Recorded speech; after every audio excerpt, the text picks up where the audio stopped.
Welcome to the most listened to golf in the world, the Fairways of Life show, on air, online, and around the world, with the most candid interviews, unforgettable stories, taking you beyond the ropes. Here's your host, New York Times best-selling author, Matt Adams.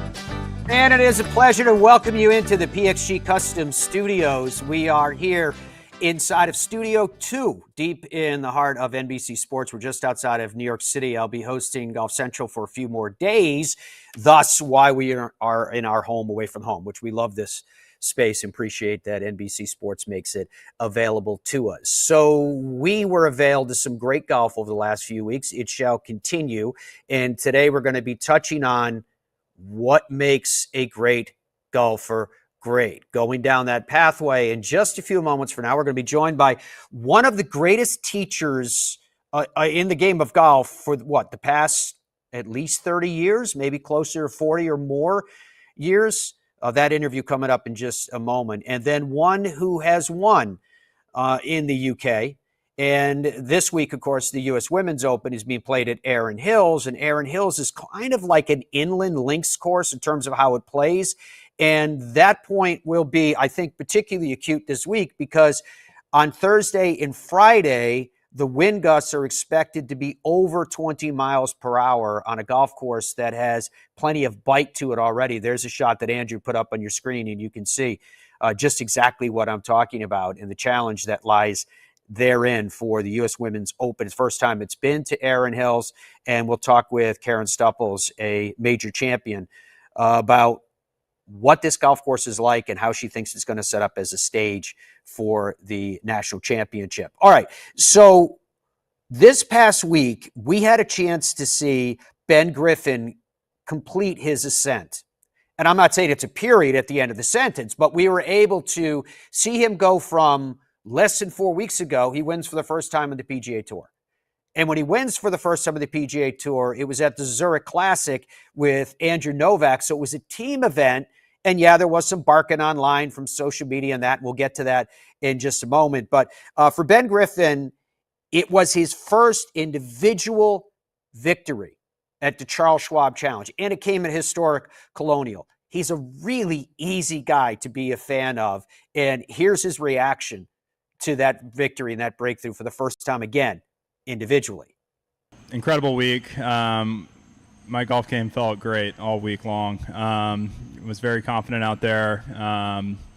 Put in a lot of hard work, really all of this year leading up to, I mean, you could say this, but arguably, the last month and a half or so, I've been really proud of not only putting in the hard work, but seeing some results. It's not often as golfers out here on tour, you get the chance to win and do win. And so, was very, very fortunate to have a great partner in Andrew Novak a few weeks ago at the Zurich Classic, get a win with him. Incredible experience. And, yeah, it's nice to, I don't want to say silence the haters, but there's definitely some hate comments I got last night, and I used that as fuel today to get an individual win. All right, so we'll get to the so-called hate comments in just a second, but I think more important to that, here you just heard Ben say, look, it's really hard to win on the PGA Tour. And that's more than just a cliche. It literally is hard to close on the PGA Tour. Yet he has done it from 0 wins to 2 wins inside of 4 weeks. He commented on the same. I don't want to see her behind the wheel quite yet. No, she said it's fine. She wants to be a passenger princess. Yeah, it's I'm not going to be driving it from here to the Memorial, but when we do drive it, it'll be very fun. I think we decided we're taking it to the beach as our first stop. So we recently moved to Jupiter, Florida, in the process of renovating a home. So the garage has a lot of 2x4s, so we're going to have to find some space to store it in the meantime. But it's gonna be fun to ride that thing around. Yeah, there's nothing to this game. It's easy. Yeah, it's crazy. Yeah, up until last week, I'd never made a cut to major. Finished 8th at the PGA. Had a real good chance there to even finish solo runner-up. Was within a few of Scotty, going in the back 9. Yeah, it's crazy how fast things can change in this game. even going back to when I didn't have any status on any sort of tours, getting onto the Korn Ferry Tour. I mean, it's just a bunch of stepping stones that kind of get you to the next part of your career. And now I'm at the point where I feel like starting to show that I am an elite golfer. I can compete against the best. It hasn't really sunk in quite yet here, like what necessarily I've accomplished at least the last few weeks, but I know that I'm extremely proud and extremely happy with the way my hard work's kind of paid off a little bit recently, because I said it was easy. Golf is not an easy game. It's a very hard game, and you don't win very often, and some people never win, and it's really cool to get that monkey off the back, going back a few weeks ago. And now I feel like now that I've done it a couple times, I just feel super confident in my ability down the stretch. I know it didn't maybe look like it today, but, I felt really calm and confident over a lot of putts today. And I don't know if I necessarily would have felt that maybe a year ago. But I just feel like I'm in a really good place with my golf game. It's a cyclical game. I got to make sure I keep doing the right things to remember what I'm doing right now, continue to build, and continue into the summer with some big events upcoming. Interesting comments. Now, the first half of his cut that we just played for you there, he was talking about that 1992 Defender that he was awarded as part of the spoils of his victory this past weekend. And my favorite part about it is when they hand him the keys. And you think, you really do need these keys. This isn't one of those cars where you have, the toggle and you push a button. You're going to have to put the key in for that to work. But he also said, I'm quoting, crazy how fast things can change in this game. And that's exactly what we're talking about with Ben Griffin, is change. I'm going to get to it in a second, because going back to September of 2022, he was on the Fairways of Life show talking about how and why he stepped away from the game and went into mortgage brokering. That in just a second. But first, because I promised you that I would, let's pay off his comments about hearing from the haters in social media. Social media, like I try not to I really don't let a lot of anything on social media get to me, because it's the Wild West. But social media is an incredible platform to share moments with people everywhere. And I just saw some people questioning my ability to win individual tournaments, or, the Zurich doesn't count. The Zurich shouldn't be a PGA Tour event, stuff like that. I mean, I just use that as fuel. It's pretty fun. Like I didn't care that much that people felt that way. I feel like if I was, someone on social media maybe trolling a little bit, like, maybe it makes sense. I haven't won individually, and so I'm just proud that I was able to be the last man standing this week, and now I can silence some people. All right, so it's time now to spin back some years, because it was a very big part of the story where people are saying, this is Ben Griffin. Here we see him at 29 years old, and he breaks through, a multiple-time winner on the PGA Tour. But like in the life of many touring professionals, there was some valleys. There was some dark times. His so dark that he actually stepped away from the game and became a mortgage broker. In September of 22, he was on the Fairways of Life show explaining to us how he was running out of money and he needed to make a life change. I just didn't really have enough to be able to do it and have a life at home. I couldn't afford rent. So I stepped away. My mom was in the mortgage industry. My dad was in real estate.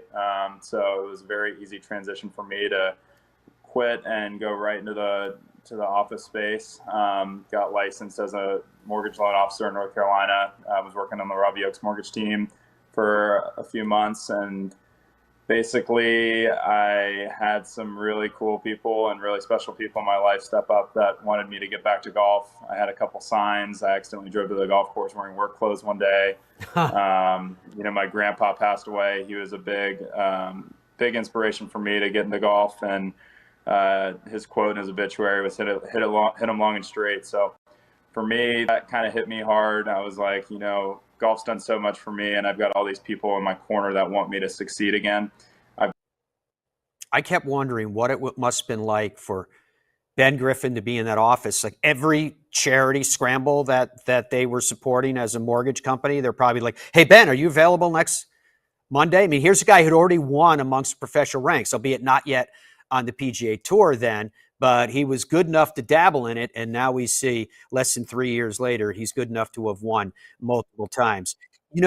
I thought it ended up being a one-shot victory this past weekend over Matty Schmidt, the 27-year-old German. Afterwards, lots of times we always talk about how golf reveals character. Well, after he lost by one stroke, came that close to winning for the first time himself on the PGA Tour, Matty Schmidt addressed the media. And just watch this quick little cut. It's not very long, but I think it reveals the character and another player, there are many, that it's easy to be a fan of. Honestly, it was the second day for me, like playing with really gusty winds, and we had the wind quartering again a lot of crosswinds again. So yeah, it's really difficult. I mean, it's so tough to hit some of these fairways. I mean, 15, I don't know how many people hit that fairway, but it's almost impossible, I would say. I mean, I had a beautiful 3-wood there and no chance. I mean, you just have to play the angles, have to play for some up and downs, have to hit some shorter the greens, and hopefully you can take advantage of the few chances you get. Obviously, wasn't a very good start, even though I don't think I deserve to be 3 over after whatever 5 or 6. I hit a lot of quality shots, actually. Even, I mean, 2 is a very silly bogey, I would say. A decent tee shot, just bad lie. But after the 6th hole, I said I just want to stay in it. I want to play my own game.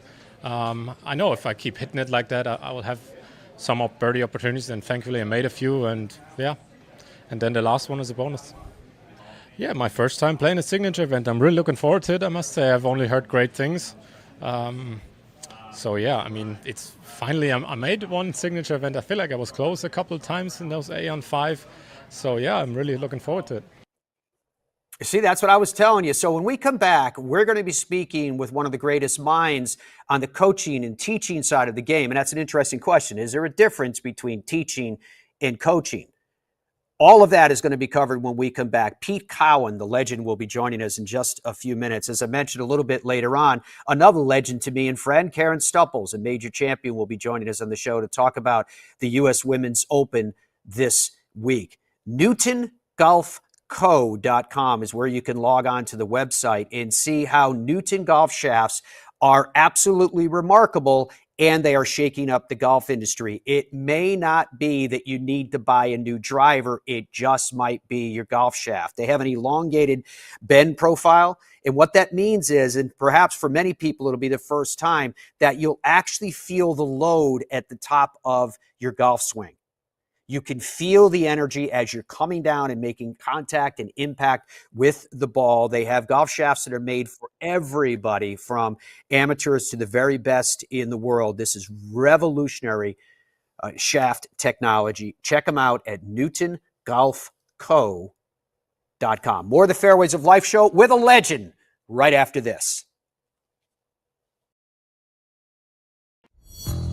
Head down, water down the left, bunker down the right, take the club straight back. Wandering minds.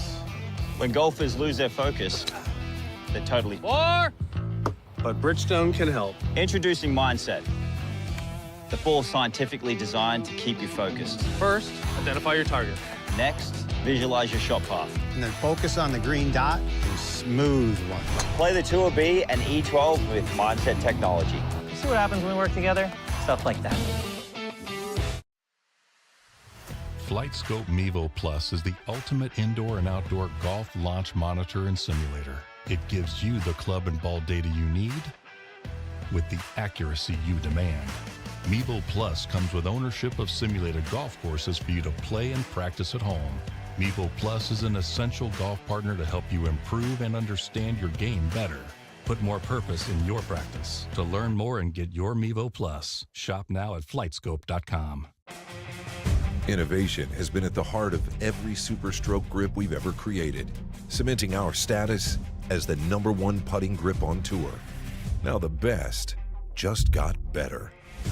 Introducing Super Stroke Synergy, our most advanced putting grips ever, for unmatched confidence to quiet your hands and your mind. Find the perfect grip for your game at superstrokeusa.com. Our journey began with a simple yet powerful vision to provide the world with the highest quality Virginia-type peanuts. The Hubbard Peanut Company, where quality and tradition meet to create an unforgettable experience. Visit hubspeanuts.com to explore our full range of products and place your order today.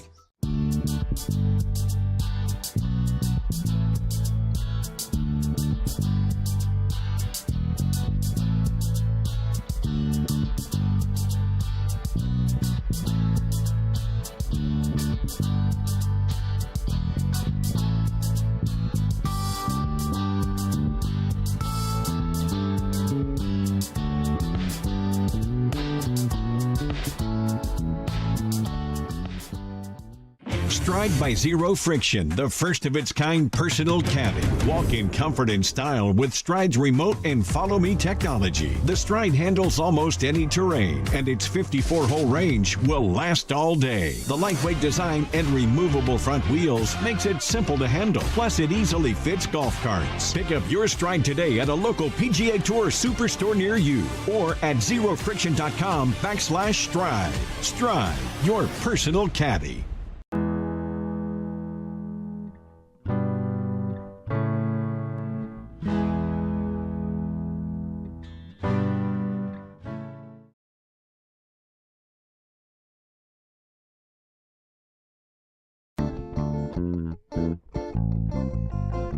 Welcome back to the Fairways of Life show, folks. If you get an opportunity, log on to benhogangolf.com and see why it is an iconic brand, because it represents an iconic man. I know that you would love to have Ben Hogan golf equipment in your golf bag, and they maintain the same standards that they always have from way back in 1953 when the legend himself founded the company. But it is direct to you nowadays, so there's no middleman. They are your tour truck. benhogangolf.com, and you can see all of the amazing products that they have on offer, including their brand new driver. I am absolutely delighted to welcome a legend onto the show this morning, Pete Cowen. His players have knocking on the door of 300 tour wins and 8 major championship. He's been at it for a long time. His website is petecowen.com if you want to check that out. And Pete, I really appreciate you joining us. You know, I was reading, getting ready for the interview yesterday, that I guess COVID hit you particularly hard. What happened in those days, and how dangerous did it become? Yeah, it was basically when the tour stopped at the Players. I returned home that week. Obviously, it got cancelled. And when I got home, within a week, I was really down and very ill. I mean, I got to the point where I said to my wife, I think I've got about 10% of my strength left to fight this. I don't know whether I'm going to make it. And obviously, then they called the ambulance. But eventually, my son said, you're not going into hospital because they don't come out, so you'll have to fight it here. So luckily I did, because people that went into hospital, they laid them on the back, and that's when they choked to death. So it's probably a good idea that my sons decided that I had to fight it home. But it took me 6 weeks, and then it took me a lot longer to get back after that. Oh, glad you're at full strength now. It kind of brings up the thought to me of resiliency. And I often think about that in terms of success in any field, golf or otherwise, where so many people try to tap into, a gift of talent, so to speak. But I always think that talent falls in second place behind tenacity and resiliency. To your way of thinking, to your philosophy, and to what you're trying to impart to your players, how important a role is that?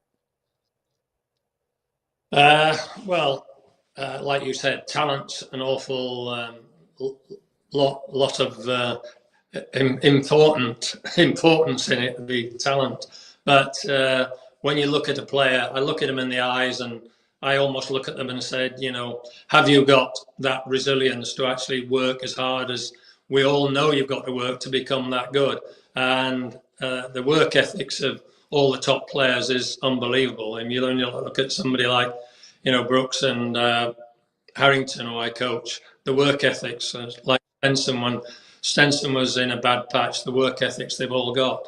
And resilience. I mean, Henrik had the most resilience coming back from adversity 3 times and came through. and became number 2 player in the world, and won FedEx and raced to Dubai in the same year. So, you know, that resilience it's really an underrated part of it.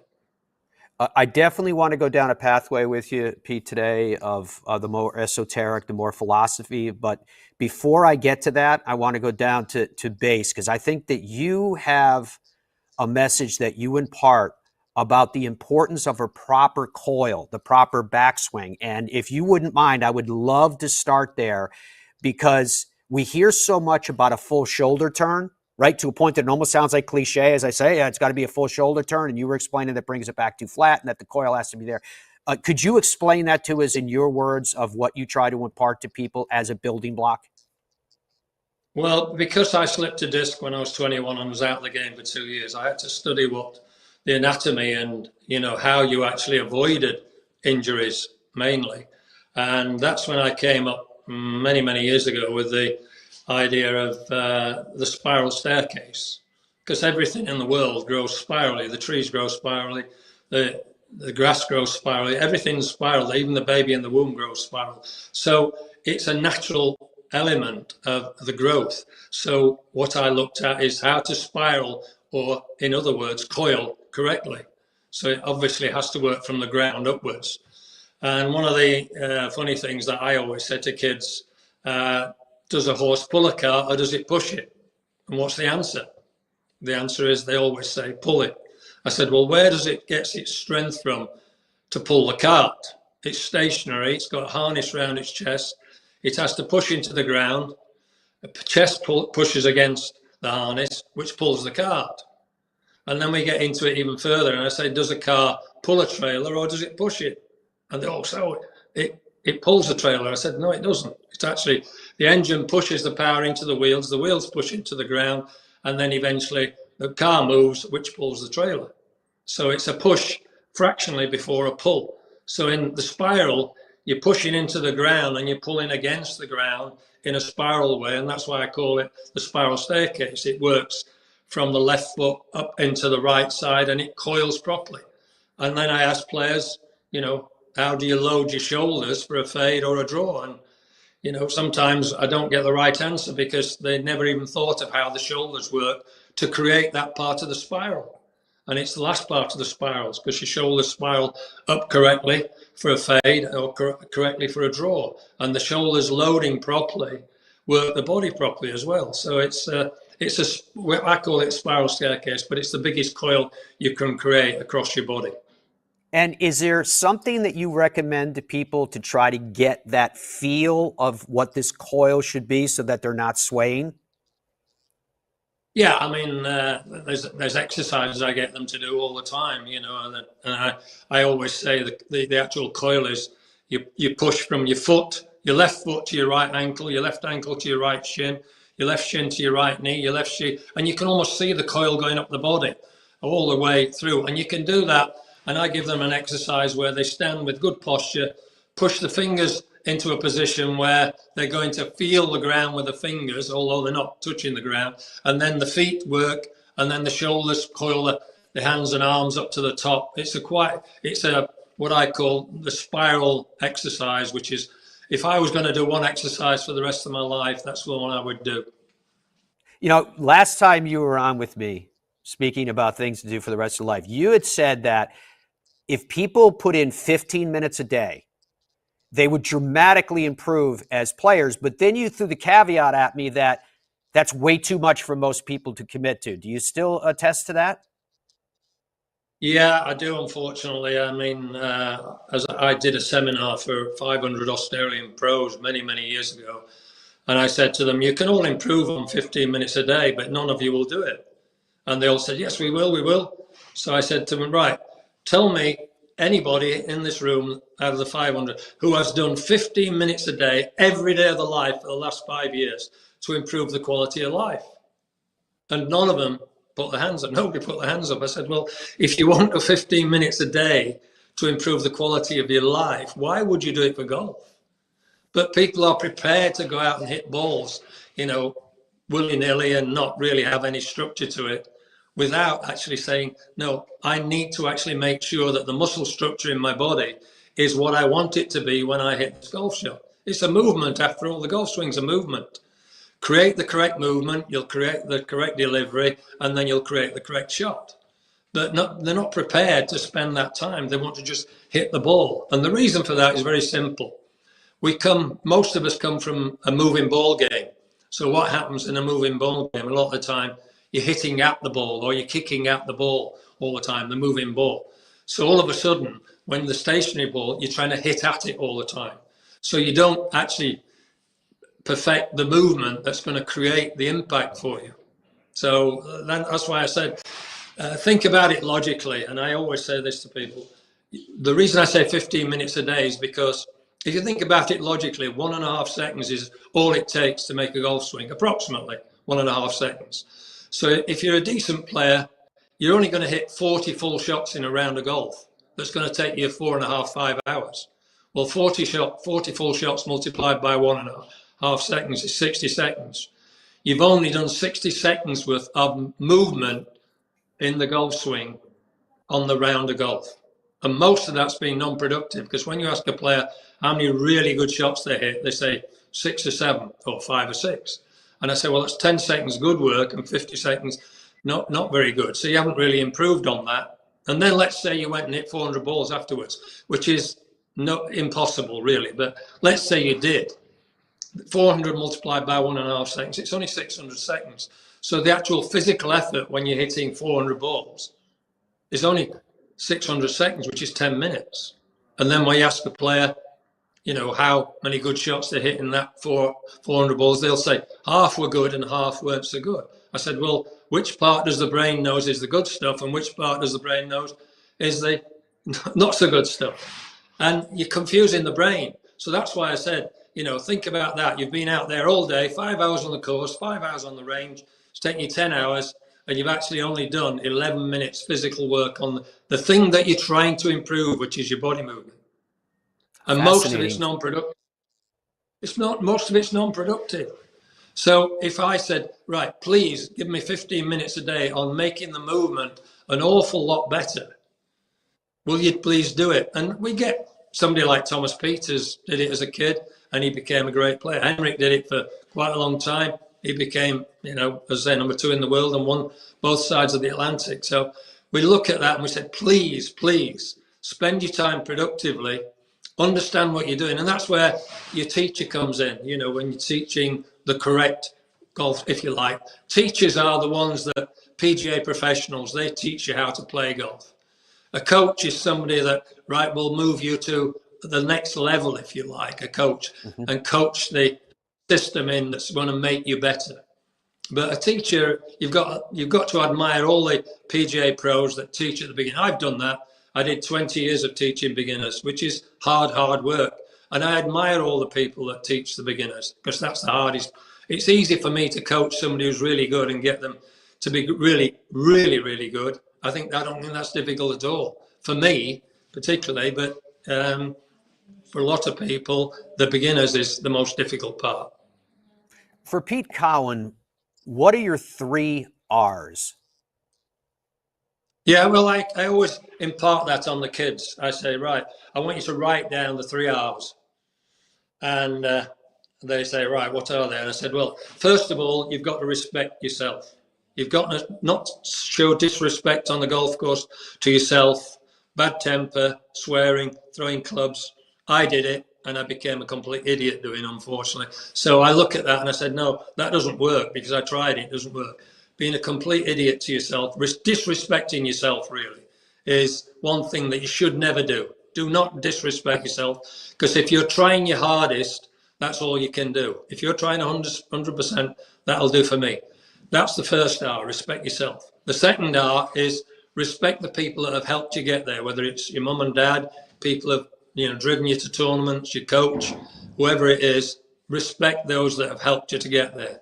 But the most important R is the third one, which is take responsibility for your own actions. It's not always somebody else's fault. Be responsible and accept that you've got to actually do things right. Be responsible for your own actions. And the 3 R's, if you live your life by the 3 R's, respect, and responsibility, you'll be great no matter what part of life, whether it's golf, any other part of life. If you live your life by the 3 R's, we see so much disrespect in life now. It's frightening, really. Pete, how much pressure is there on a great player, the caliber that you were talking about, the best in the world? They go out and they have success, whether they've won for the first time on the PGA Tour, or whether they break through on an even bigger stage. How much pressure is upon them to tinker with their golf swing? These whispers in their ear that there's some elusive that's lying out there that could be even better. Yeah, they're always trying to get better. You know, you look at anybody that want to get better. It's like me. I get up in the morning because I'm going to try and find a better way of what I'm doing. That's the only reason I get up in the morning. If there's a better way of hitting a bunker shot, a better way of hitting a chip, a better way of hitting a fade, a better way of hitting a draw, that's what I get up in the morning for. And the best players are doing the same thing. Is there a better way of doing it? How can I get better? And sometimes in that effort to get better, they get worse. But you can't, say that it's not the right thing to do. You're always trying to get better. Everybody's trying to get better, whether it's short game, long game. And they do tinker. They do tinker. Unfortunately, it's very easy to go down the wrong avenue. And sometimes what's made you that good, i.e. your dedication to work hard and do it, sometimes makes you worse. And, that's always going to be the case. And there is always that pressure on them to get better. Is it torturous for you, Pete Cowen, when you see a player, whatever ability, whatever level, but you see a player and you can blatantly see what's happening in their golf swing that perhaps needs to be corrected or tightened just a little bit, but you can't say anything because they're working with somebody else? I think that's always the case, really. I think you've got to know your job, but you don't interfere with other coaches, players. I've never done that. I've never really approached a player to coach them. The players have always come to me. So, I don't go down that avenue. I always respect the other coaches. And there's some great coaches out there, obviously. I mean, the thing is, everybody has an opinion who the great coaches are. And, that's great because we need to have opinions. That's what makes the world go round. Opinions on, what's happening in the world, opinion what's happening in America. So, we've all got opinions, but I don't approach other people's players. No, but I would like to. I want to go back to something the last time we were together and we were talking about it. Does Pete Cowen still hate putting? Just do what? Sorry? I knew you were going to say that. Last time we talked, you told me that you thought putting should count for only half. I don't get the question, sorry. Last time you were with me, you said that putting should not count for a full stroke. It should only count for half a stroke. Absolutely. Oh, absolutely. It should even be less than that, I think. You think about a 3-inch putt. Is it the equivalent of a 2-iron over, a 220-yard round, a hole over water that you knock to 3 feet? Shouldn't be the same. Should it? Can't be. So it depends what your thoughts are. But to me, I would like to see a different tournament, where putting does count for half a shot. You could do it because obviously whether you're on the green or not. You can't mark your ball if you're off the green. So it's a pretty easy calculation, and I think you'd find an awful lot of different results. That's for sure. And then there would be an awful lot more on hitting fairways and hitting greens, but the excitement is probably with people holding 30-foot, 40-foot putts to win a tournament. It's not driving it 300 yards straight down the middle, although that's all people want to do that come to my driving range. They don't want to putt, they just want to hit 300-yard drives. In life, in your profession, Pete Cowen, what are you the most excited about right now? I'd like to think that all the players get back together and we play with all the best players. That's what I'd like to see in the future. I like it when all the best players play against each other.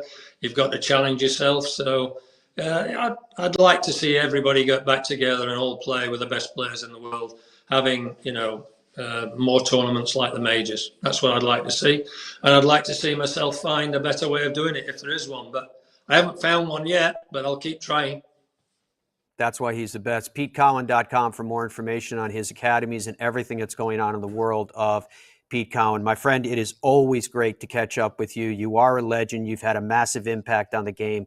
We thank you for your time. Thanks, Matt. Appreciate that. It's good to catch up. All right, folks, when we come back, Karen Stupples will stop by, a major champion in her own right, to talk about the U.S. Women's Open this week at Erin Hills. In Ireland, golf is more than just a game. Come and experience our world-famous links courses and our world-famous parkland courses, all set alongside world-famous scenery. And visit our world-famous historic sites. And while you're here, enjoy our world-famous hospitality. Fill your heart with Ireland at ireland.com/golf. Ben Hogan Golf Equipment is back. Established in 1953, we serve golfers who demand excellence of their equipment.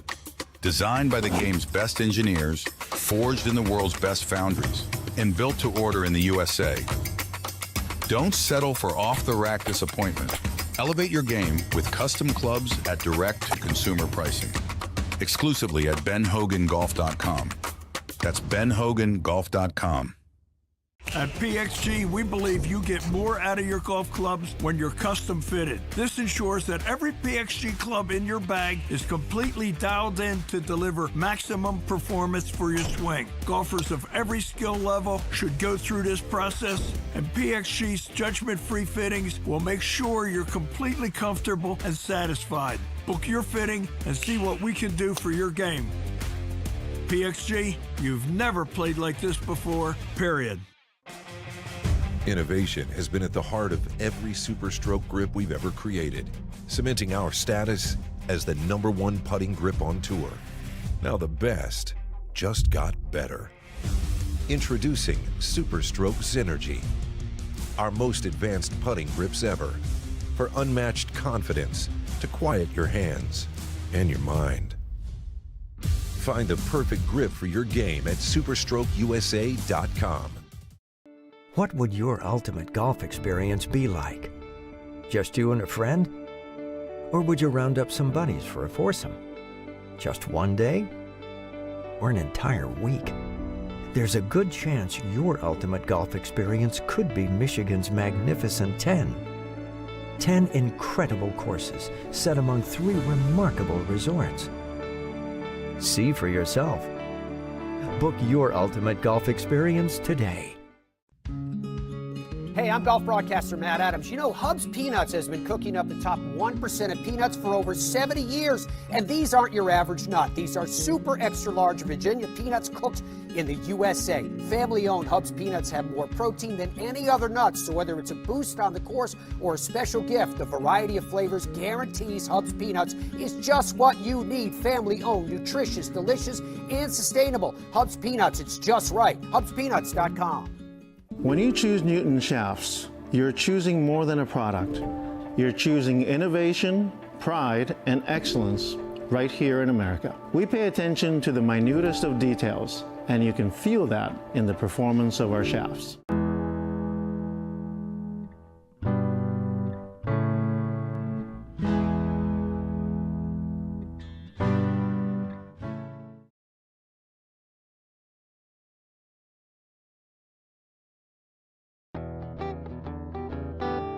You know, I've a lifelong problem with getting confident and cocky, and I did in the 15 tee box, and it was such a simple tee shot, 5 wood, little draw down there, and I just totally didn't get into it enough, and then panicked at the last moment and hit a big hook.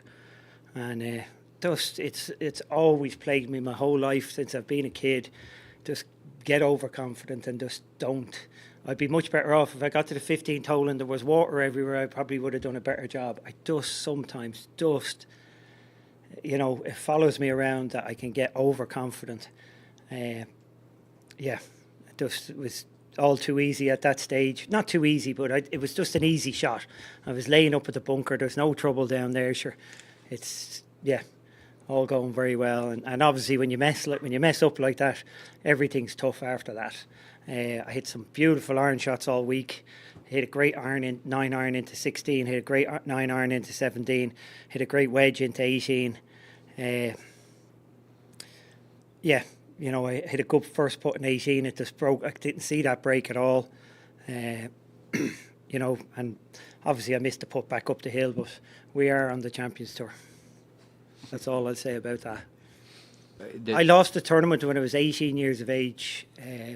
Back, what was it called? It was called the Irish Youth, and I did the exact same thing. I was 2 ahead with 3 to play and relaxed. I'm much better off with nerves and tension than I was just relaxed on 15, and then I did it on the 18T, the 72nd hole at Carnoustie. Couldn't see myself hitting a badge. That was the exact same.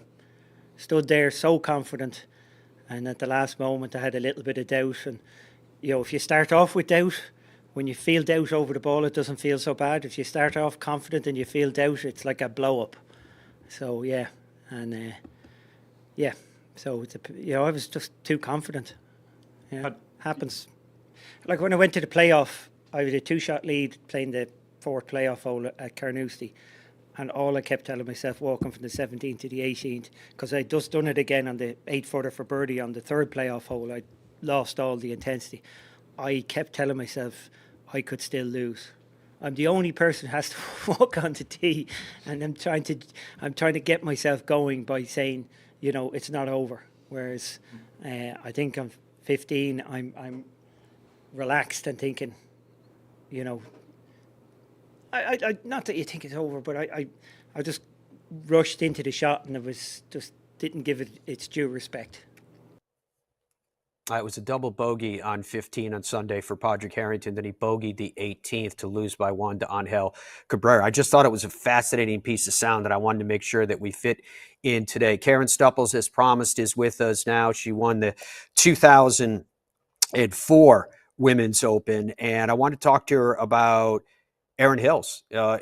Karen, first of all, thanks for joining us. It's a big ballpark. It is a massive, massive canvas. It can stretch to over 6,800 yards for this week. But the weather forecast coming in on Thursday and Friday is looking like some pretty strong wind gusts. There's a pretty good chance of rain on Thursday as well.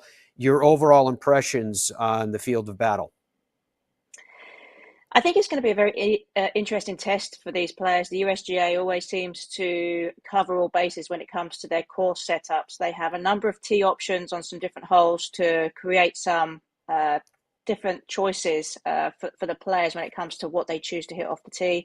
Lots of trouble comes into play at about 250, but I think some of the longer players will have a bit of an advantage. They can carry some of the corners and get it into some good spots.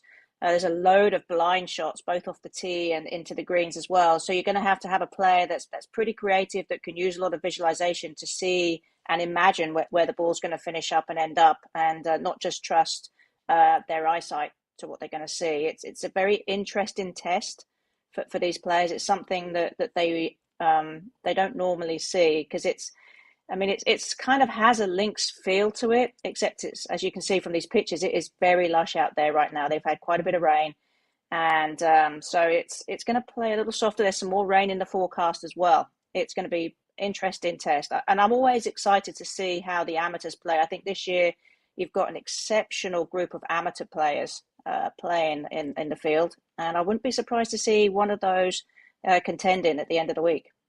Oh, that's a fascinating observation, because I wanted to ask you about that with, you're talking about major championships, and we have this conversation coming into a lot of majors. We go, what's really the group that a player has to beat in order to win it? So you've got 156 player field. You've got 40 first timers in the field, some of whom will include those elite amateurs that you were just discussing, Karen. As you've been there, you're a multiple-time winner yourself. What is it like when you're in an event? How much does that field actually net down? I think back in the day, Jack Nicklaus used to say 20, maybe 30 players that he had to win at a major championship. Where would you put that number here? Oh, I think it's a completely different ballgame when you look at women's golf. Every week, it's very open right now. The LPGA had a dominant player in Nelly last year. This year, she hasn't been the same Nelly that she was last year. So there isn't one dominant player on the LPGA tour right now. So it's wide open for anybody to kind of walk into that role. There are a number of players that have been playing well. You have a Gino, you have Lydia Ko, a Hey Dong Yu, and those players play consistently well. So you expect to, the top 10 players in the world should be contending. However, at a US Open, it's proven to have some crazy winners over the years. I mean, if you think about Hilary Lunkey at Pumpkin Ridge, that was a prime example. Birdie Kim at Cherry Hills, players that just come out of the blue nowhere, all of a sudden that they're a major champion and the biggest championship in women's golf at the US Women's Open. So it's very hard to say that there are just 20% of the field that you've got to beat. You like to think it's that, but it really isn't that in women's golf. I mean, Jenny Shashiraporn contended at Black Wolf Run here in Wisconsin as well, a number of years ago when she played against Siri Pak, got into the playoffs, and that was an exciting time. And I think, I wouldn't be surprised to see that sort of thing happen again. I think the USGA setups are very similar across the board. They have very challenging golf courses for the players to play. And I think if you've played amateur golf, you have more experience of playing USGA setups. And I think that's an advantage. I also think that when you come into a US Open, when you have $2 million as the first prize, if you're an amateur, you don't have to think about the money. You don't have to think about what you might lose. You can leave it all out there on the golf course and see where it shakes up. So I think that's why it's so open in women's golf. That's beautiful. That makes it even more exciting, actually. You mentioned the $2 million on offer for whoever wins this U.S. Women's Open. The purse total is $12 million. What's the reaction that you're hearing from the women? Is this moving in the right direction? Are they pleased with what they're seeing? Does more need to be done? I think in general that the players ought to be insanely happy with the direction that everything's going. So much of the improvements that have been made on the LPGA Tour and with women's golf in general have been from a player's perspective. You think about on the tour, they now have health insurance, pension, everything is going in the right direction. Sometimes they get a stipend if they miss the cut at certain events. Certainly that will happen this week too for the players. So it's, they're getting a way to cover their expenses and to have a good life, basically. So everything is, with regards to players, is going in the right direction for sure. So they better not be complaining. Karen, you mentioned Nelly Korda, to paraphrase, that she's not the player coming into this U.S. Open this year that she was last year. What are you seeing from Nelly? It's very interesting with Nelly. She's displaying all the signs of her greatness from last year. Everything that she did last year, she's doing, except she's having one round here and there that really kind of throws her out of contention, and she has to fight back. If you think back to the Chevron Championship a month or so ago in Houston, she basically took herself out of it in the first round, and then she had to fight to make the cut, and it was just a really big uphill battle for her. And that's kind of been the story of her year. There's just been one round that hasn't been quite up to speed. So it's, if she can stay consistent and be consistently good across the board, she will definitely be in contention here this week, because it's the kind of golf course that I think Nelly will absolutely love to play, because it kind of rewards good driving. And of course, Nelly's one of the best drivers in the business. And if the putter gets hot, I think watch out. All right, we have about a minute and a half here left, Karen. What about, you mentioned Gino and Lydia. How about their prospects this week? I think Gino's are exceptionally good. She never ceases to impress me every time she steps foot on a golf course. She's very giving with her time. I mean, when she was winning the Mizuho, we did an interview with her on the 14th tee, just as, things were getting pretty tight for her. She had a 4-shot lead, went back down to 2, but she graciously said yes to do an interview, which tells me that she's insanely comfortable with her position, with the potential for winning, and that she's okay with any kind of result that can happen. And that's that's a crucial part of success is acceptance. So she's a very dangerous character, but a very fun one to watch because she's good across the board and her putting is just exceptional. And of course, US Opens are about putting. Lydia too, fun player to watch, very creative. And I think using her imagination will be her strength here this week at Erin Hills, because I think you need it for those blind shots. Karen, thank you very much for your time. We're very much looking forward to your work this week. And as we say goodbye to you, let's bring up the air times for the U.S. Women's Open for this week so that you guys can see how and when and where you'll be able to get your coverage. It starts Thursday at noon. All these times are Eastern on USA Network, 6 to 8 on Peacock, Saturday from 1 to 3 on Peacock, then 3 to 6 on NBC, and then Sunday from 2 until 7 p.m. Eastern or conclusion of play. You can catch it all on NBC. More of the Fairways of Life show coming up right after this.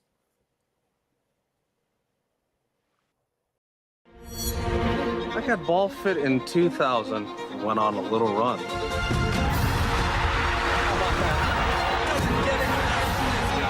Then Bridgestone fit me again, and I went on another run.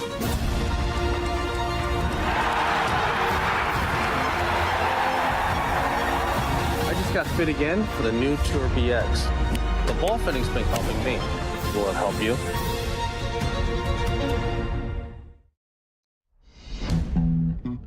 What does it take to be an original? Cam knows something about that. So does Chi-Chi, Charlie, and you get it. In 1955, we stepped onto the scene. Now a new generation of pros are wearing the most iconic styles in the game. The fit, the feel, the look. It's all an expression of you. Original Penguin. Here for the good times.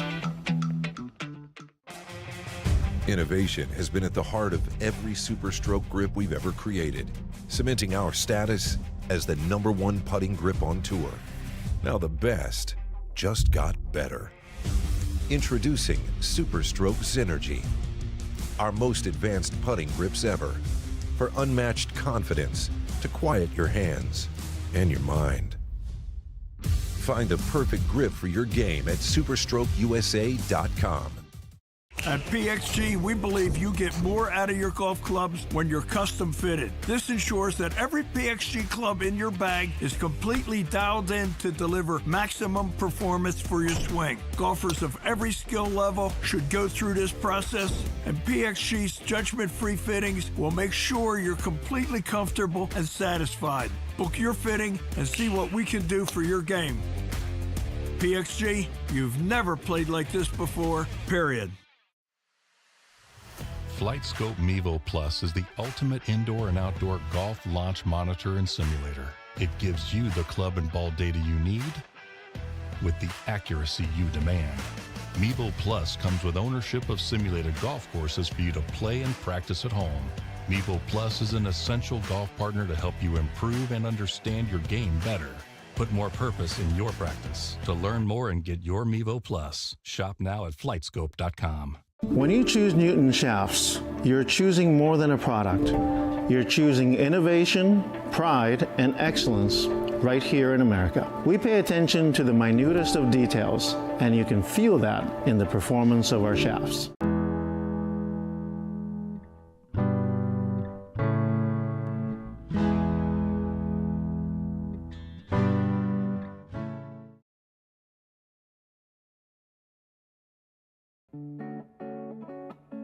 Welcome back to the PXG Custom Studios. You've never played like this before. Log on to pxg.com to learn more. Time now for our Did You Know segment presented by FlightScope. Know your distance, know your data, know your gapping. FlightScope's new i4 rangefinder with its personalized club recommendations makes it easy. Get this. Did you know that on the LPGA Tour there are 56 women who hit 70% or more of their greens in regulation? Talk about firing darts. Talk about dialing in your numbers. In comparison to that, on the PGA Tour, there are only 8 players who can say the same. Let's take a look at it. Here's the top 5 on the LPGA Tour. No, 78.6%. Rue, 78.3%. Madsen, 77.3%.